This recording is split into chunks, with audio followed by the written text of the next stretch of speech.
Assalamualaikum warahmatullahi wabarakatuh. Alhamdulillahirrabbilalamin. Berjumpa kembali dengan mata pelajaran IPA dengan pemateri yang berbeda. Untuk beberapa minggu ke depan, Ibu akan menggantikan Ibu Ida untuk mengisi materi IPA kelas 9. Semoga semuanya dalam keadaan sehat walafiat agar tetap semangat dalam menuntut ilmu. Sebelum memulai pembelajaran, kita awali dengan membaca basmalah. Bismillahirrahmanirrahim. Pertemuan sebelumnya bersama Ibu Ida telah membahas mengenai organ reproduksi pada laki-laki dan perempuan serta pembentukan sel sperma dan sel telur. Pertemuan ini kita akan membahas mengenai siklus menstruasi, fertilisasi, dan juga kehamilan. Tujuan pembelajaran kali ini yaitu yang pertama, siswa kelas 9 mampu menganalisis siklus menstruasi. Yang kedua, siswa kelas 9 mampu mengetahui hormon-hormon yang berperan dalam siklus menstruasi. Dan yang ketiga, siswa kelas 9 mampu menjelaskan proses fertilisasi dan juga kehamilan. Setiap perempuan yang sudah puber umumnya akan mengalami menstruasi. Meski demikian, tidak semua perempuan mendapat haid setiap bulan. Beberapa selalu datang tepat waktu, yang lainnya tidak bisa diprediksi. Hal ini dikarenakan siklus menstruasi setiap perempuan bisa berbeda-beda.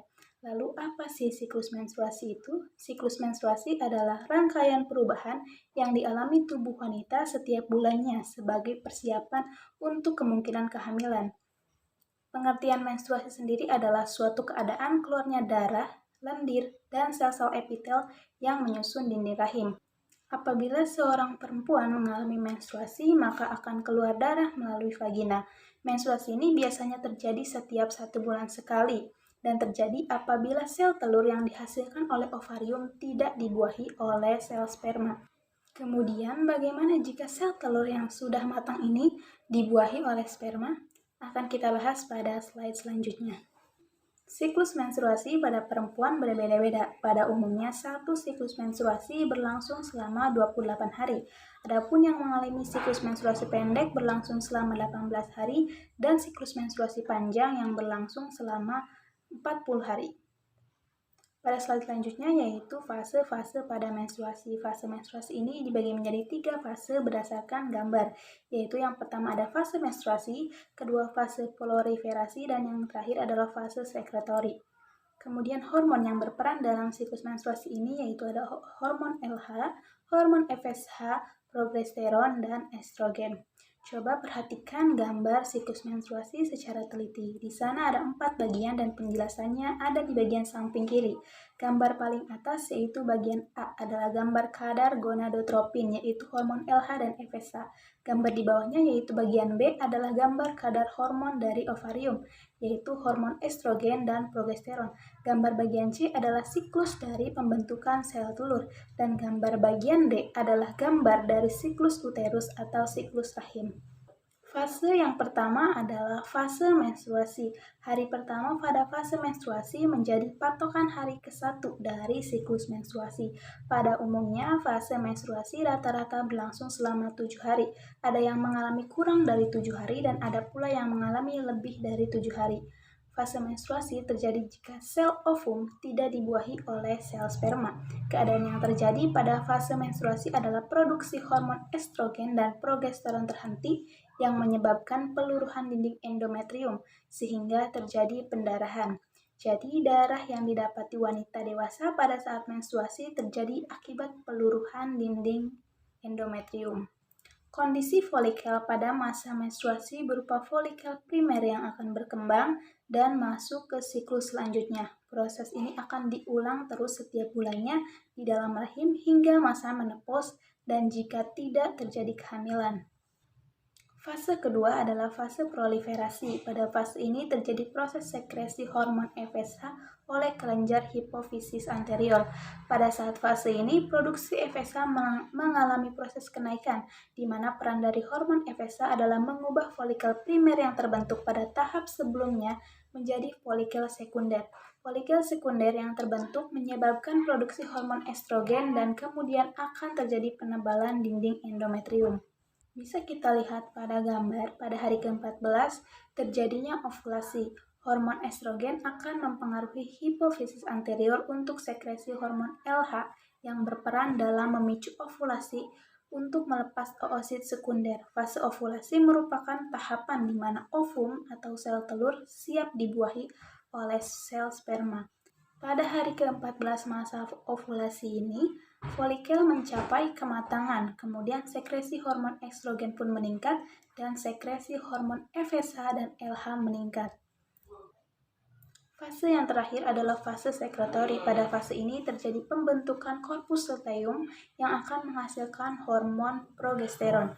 Hormon ini berperan dalam penebalan dinding endometrium, sehingga keadaan dinding endometrium akan semakin menebal. Jika terjadi pembuahan, dinding endometrium akan dipertahankan dan semakin menebal, dan fase menstruasi tidak terjadi. Jika ovum tidak dibuahi, maka akan terjadi peluruhan dinding endometrium dan terjadilah menstruasi. Pada slide berikutnya, kita akan membahas mengenai fertilisasi dan kehamilan. Fertilisasi adalah proses peleburan inti sel sperma dengan inti sel telur, sehingga membentuk zigot. Proses fertilisasi ini terjadi di dalam tuba falopi. Jadi, apabila sel telur berhasil dibuahi oleh sel sperma, maka terjadi fertilisasi atau pembuahan. Sedangkan apabila sel telur tidak dibuahi oleh sel sperma, maka terjadi menstruasi. Tahukah kalian bagaimana sel sperma bergerak menuju sel telur? Sel sperma menggunakan flagella yang bergerak memutar sebagai baling-baling untuk menggerakkan tubuh dalam cairan yang ada pada tuba falopi untuk menuju ke sel telur. Gerakan flagella ini dapat dianalogikan dengan baling-baling untuk mendorong perahu. Coba perhatikan gambar pada slide, yaitu terdapat bagian-bagian dari sperma dan cara pergerakannya. Mari kita bahas satu persatu. Yang pertama ada kepala. Di dalam kepala sperma ini terdapat materi genetik berupa kromosom yang akan masuk ke dalam sel telur dan meninggalkan bagian ekornya di luar sel telur. Yang kedua adalah leher sperma yang merupakan penghubung antara kepala dan ekor. Leher ini berfungsi untuk membantu pergerakan sperma. Kemudian yang terakhir ada ekor sperma yang membantu sperma untuk bergerak. Gerakan sperma ini berupa gerakan dorong yang melingkar. Bisa kita lihat pada gambar yang ada. Kemudian, bagaimana sperma dapat menemukan lokasi sel telur?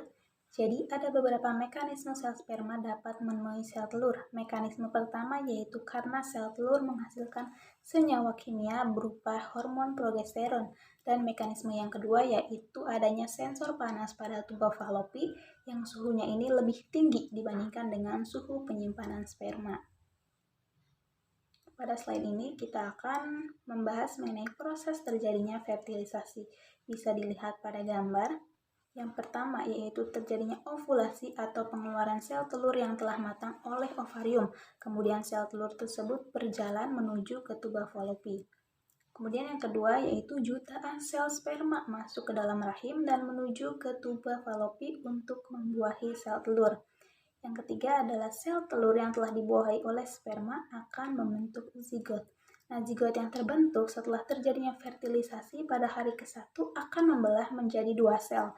Di hari kedua membelah menjadi 4 sel, di hari ketiga membelah menjadi 8 sel, kemudian akan membelah semakin banyak dan menjadi morula. Tepat setelah morula terbentuk, embrio akan memasuki rahim.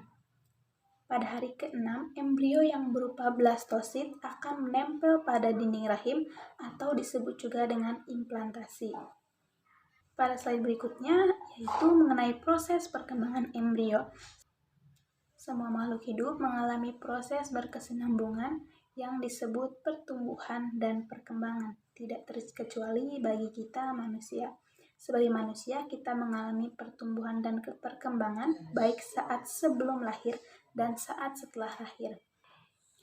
Masa embrio atau lamanya dalam kandungan pada manusia lebih kurang terjadi selama 40 minggu. Bisa kalian lihat pada gambar. Pada gambar pertama ini, embrionya berusia 5 minggu, memiliki bakal tulang belakang, otak, dan sumsum tulang belakang sudah terbentuk. Kemudian gambar yang kedua adalah embrio sudah bisa disebut janin. Nah, janinnya itu berusia 9 minggu, otot tulang belakang, tulang rusuk, lengan, dan jari sudah terbentuk. Janin dapat menggerakkan lengan, kaki, serta memutar kepalanya. Selain itu, jenis kelamin sudah tampak dan detak jantung dapat dideteksi.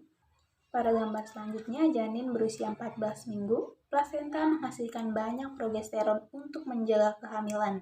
Kemudian gambar keempat yaitu janin berusia 20 minggu. Janin telah terlihat seperti bayi, permukaan kulit telah ditumbuhi oleh rambut. Nah, janin ini mulai bergerak aktif. Selain itu, jari tangan dan jari kaki sudah terbentuk dan sudah ditumbuhi oleh kuku. Gambar berikutnya yaitu janin berusia 37 minggu. Tubuh serta organ-organ telah terbentuk sempurna. Kepala telah ditutupi oleh rambut halus.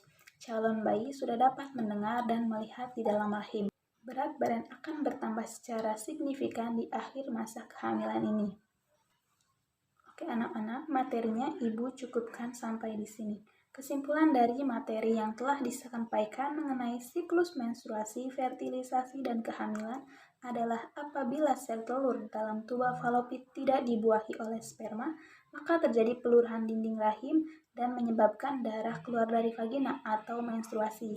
Sedangkan apabila sel telur dalam tuba falopit dibuahi oleh sperma, maka akan terjadi fertilisasi atau pembuahan yang akan terus berkembang selama proses kehamilan. Untuk mengetahui seberapa jauh kalian memperhatikan materi yang telah Ibu sampaikan, Ibu akan menguji pengetahuan kalian dengan memberikan beberapa soal melalui link yang sudah disediakan. Batas akhir pengumpulan tugas ini sampai dengan hari Rabu. Ibu harap tugas ini dikerjakan dengan sungguh-sungguh dan tepat waktu. Jangan lupa untuk like dan subscribe serta isi kolom komentar dengan nama dan kelas sebagai bukti kehadiran. Ibu cukupkan materi ini, kita akhiri dengan membaca hamdalah. Alhamdulillahirrabbilalamin. Silakan kalian baca-baca lagi dari literatur yang lainnya untuk menyempurnakan materi. Terima kasih, Ibu akhiri. Wassalamualaikum warahmatullahi wabarakatuh.